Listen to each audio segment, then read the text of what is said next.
નમસ્કાર મિત્રો, good morning. Chapter 8માં chapter 8 ધંધાકીય મૂડીના પ્રાપ્તિ સ્થાનો, ધોરણ 11, વિષય BA. આ ચેપ્ટરની અંદર આપણે ઘણી બધી બાબતો શીખ્યા છીએ. તેની થોડીક ચર્ચા કરીએ કે ધંધાની મૂડીનો ખ્યાલ, માલિકોનું ભંડોળ, બરાબર છે. માલિકોના ભંડોળમાં ઇક્વિટી શેર,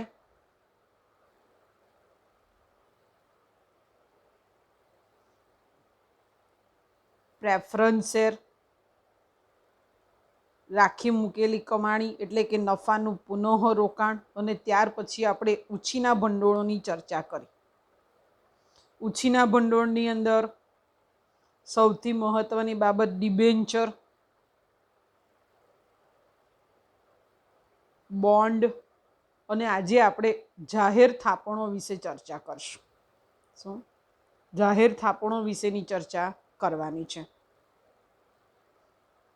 જાહેર થાપણ કોને કહેવાય એની ચર્ચા જોઈએ. બરાબર છે કે જાહેર થાપણો પણ ઉછીનું ભંડોળ જ છે બને ત્યાં સુધી. શું કે કંપની પોતાની કાર્યશીલ મૂડી એટલે કે ટૂંકા ગાળા માટે કંપનીને જો મૂડીની જરૂરિયાત હોય એને સંતોષવા માટે જાહેર જનતા પાસેથી થાપણો સ્વીકારે છે.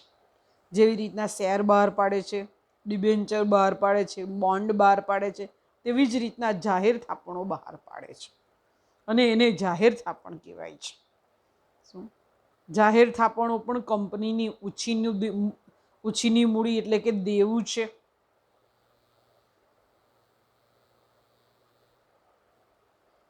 અને થાપણમાં રોકનાર, નાણાં રોકનાર કંપનીના લેણદારો છે. શું? કે થાપણની અંદર જે લોકો નાણાં રોકે છે એ કંપનીના લેણદારો છે.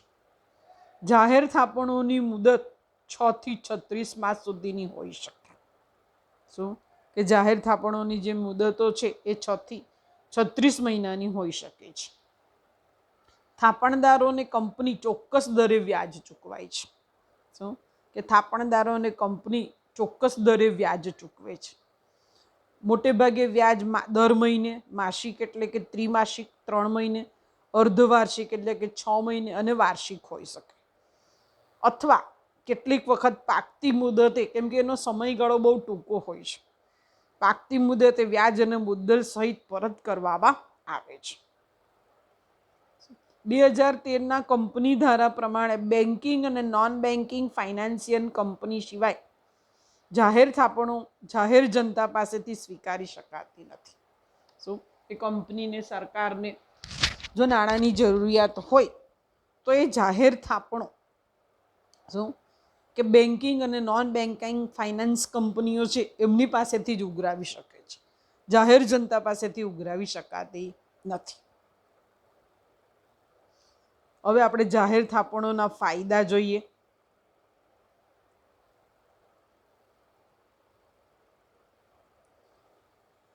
નાણાં મેળવવામાં સરળ, નાણાં મેળવવાનો ખર્ચ ઓછો, મિલકતો બોજમુક્ત, વ્યાજ એક ખર્ચ છે, અને કાર્યશીલ મૂડી તરીકે ઉપયોગ. શું?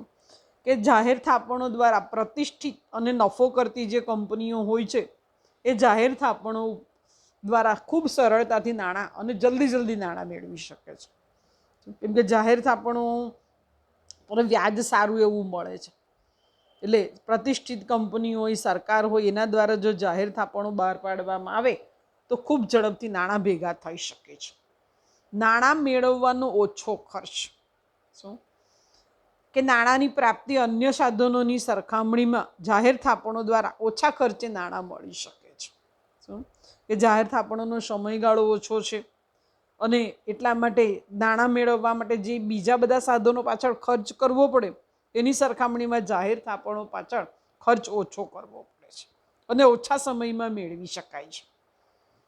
મિલકતો બોજમુક્ત, કે જાહેર થાપણો દ્વારા જે નાણાં મેળવતી કંપનીઓ છે એણે મિલકતો ગીરવે મૂકવી પડતી નથી અને કદાચ વધારે નાણાંની જરૂરિયાત પડી હોય તો એ મિલકતોને ગીરવે મૂકી અને વધુ નાણાં મેળવી શકાય છે. એટલે શું કે જાહેર થાપણો દ્વારા જે મિલકતો હોય છે એને ગીરવે નથી મૂકવી પડતી, મિલકતો બોજ મુક્ત રહે છે અને આ મિલકતોનો કદાચ વધુ નાણાંની જરૂરિયાત હોય તો મૂકી અને એની પર નાણાં મેળવી શકાય છે. વ્યાજ એ ખર્ચ છે. શું કે જાહેર થાપણો ઉપર જે વ્યાજ ચૂકવાય છે એ કંપનીનો ખર્ચ ગણાય છે અને એ ખર્ચ એના નફામાંથી બાદ થાય છે. શું આવકવેરામાંથી બાદ થાય છે, એટલે કે કંપનીના નફામાંથી બાદ થાય છે. આથી કંપનીને કરવેરો ઓછો ભરવો પડે છે. કાર્યશીલ મૂડી તરીકે ઉપયોગ.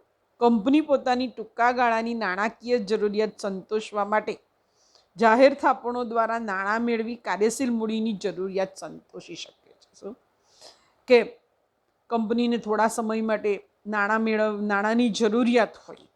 શું કદાચ એને ડિબેન્ચરનું વ્યાજ ચૂકવવાનું હોય, ડિબેન્ચર પરત કરવાના હોય, પ્રેફરન્સનું વ્યાજ ચૂકવવાનું હોય અને થોડા સમય માટે જો નાણાંની જરૂરિયાત હોય તો આવી કાર્યશીલ મૂડી તરીકે ખૂબ સારી રીતે જાહેર થાપણો દ્વારા મેળવી શકાય છે, નાણાં મેળવી શકાય છે અને કંપનીની જરૂરિયાતોને સંતોષી શકાય છે.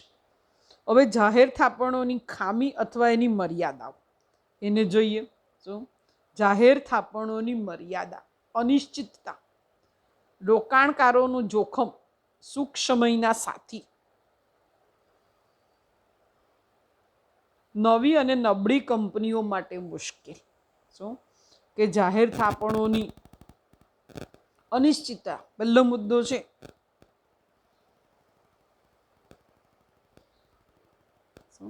અનિશ્ચિતતા. કે જાહેર થાપણો દ્વારા નાણાં મેળવવામાં કેટલીક વખત અનિશ્ચિતતા રહેલી છે, કારણ કે રોકાણકારોના પ્રતિભાવ અગાઉથી જાણી શકાતા નથી. શું કે જાહેર થાપણો દ્વારા જે નાણાં મેળવવામાં આવે છે તો રોકાણકારોનું મંતવ્ય અગાઉથી આપણે જાણી શકતા નથી. એટલે કેટલીક વખત એવું પણ થાય બજારમાં પરિસ્થિતિ કંઈક વળાંક લઈ લે અને તમે તે સમયગાળા દરમિયાન જો જાહેર થાપણો બહાર પાડો તો તમે એ દ્વારા મૂડી ભેગી ન પણ કરી શકો. રોકાણકારોને જોખમ. શું કે જાહેર થાપણો બિનસલામત દેવું છે. શું કંપનીનું બિનસલામત દેવું છે. બીજું કે જાહેર થાપણો ઉપર મિલકતો ગીરવે નથી મુકાતી. શું અને જાહેર થાપણો લીધા બાદ કંપની કદાચ ફડચામાં જતી રહે, વિસર્જન થઈ જાય તો એ સમયે જો રોકાણકારો માટે જોખમ ઊભું થાય છે. શું અને એટલા માટે રોકાણકારો માટે વ્યાજ ઊંચું મળે છે પણ રોકાણકારો માટે જોખમ પણ એટલું જ હોય છે.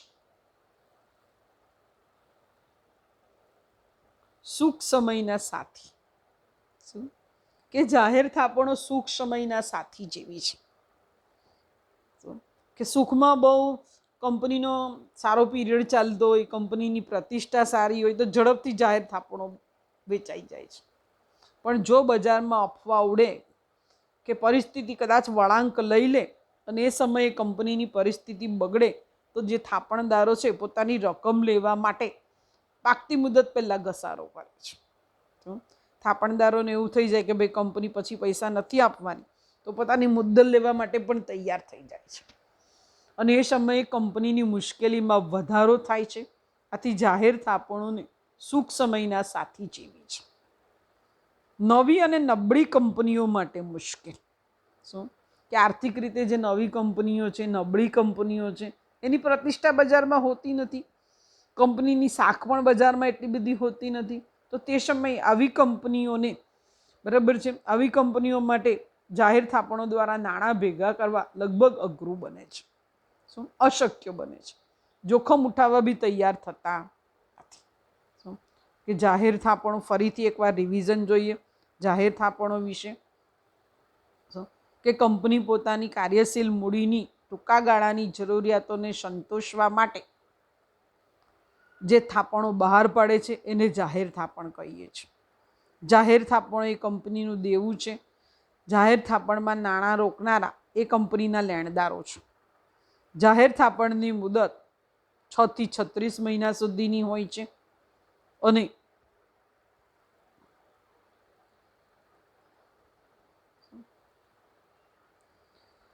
થાપણદારોને ચોક્કસ સમયે વ્યાજ ચૂકવાય છે.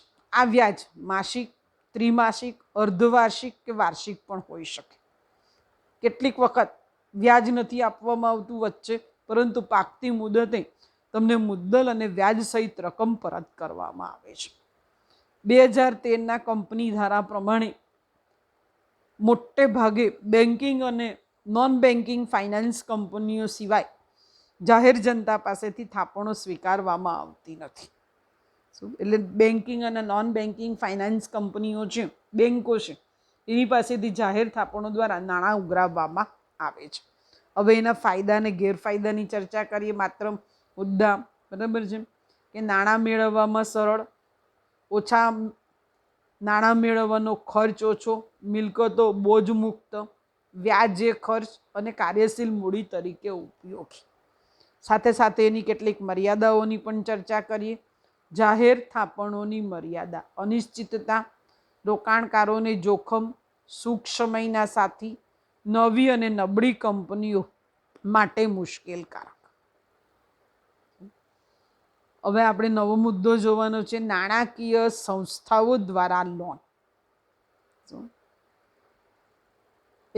એની ચર્ચા આપણે નવા પીરિયડમાં કરશું, કાલના પીરિયડમાં કરશું.